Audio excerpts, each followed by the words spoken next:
I chose the urban legend Cancer Baby. It stated that every time you shared the story of a baby with a tumor on his face, Facebook would donate 3 cents to the family. It is a complete hoax. The picture has been circulating the internet since 2007. It's of a boy named Samuel who was adopted from a Vietnamese orphanage in 2005. The supposed cancer on the baby's face is something called a strawberry birthmark. Samuel is now 7 years old and has had it removed. If you see the story on Facebook, be sure to take the time to let the poster know it's a hoax. And if you're wondering why somebody would go to all this trouble, it's a way for nefarious groups to spread malware and viruses to further their personal agendas. The links for my sources are down below this video in the text.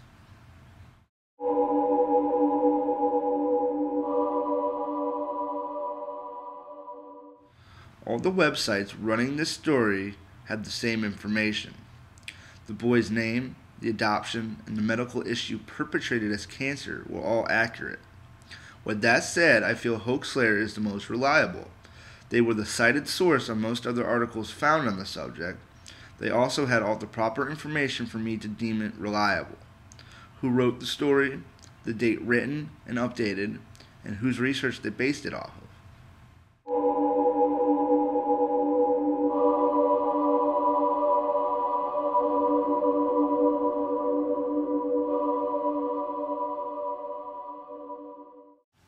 On the internet, I believe I'm perceived as a professional musician and a loving father. I've been conscious for years that what you put out on the net has a way of sticking around and coming up at the weirdest times and places. I'm very responsible with what I put out on social networks I'm affiliated with, Google Plus and Facebook. I only put out information I want people to see and how I want to be perceived. I've learned in life, fact or fiction, perception is everything. I'm aware of the rights you sign away when you click on those I agree buttons, and I'm thoughtful with what I post.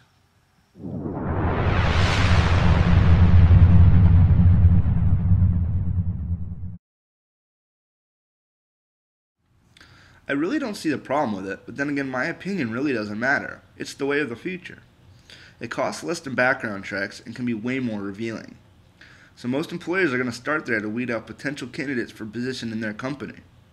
If I'm ever in that position to hire someone, depending on the job that they were going to perform for me, I would definitely Google them. People for years have hid behind the anonymity of the internet with no real consequences to their actions. That has changed. You should really think about the things you post and say online just as you would in the real world.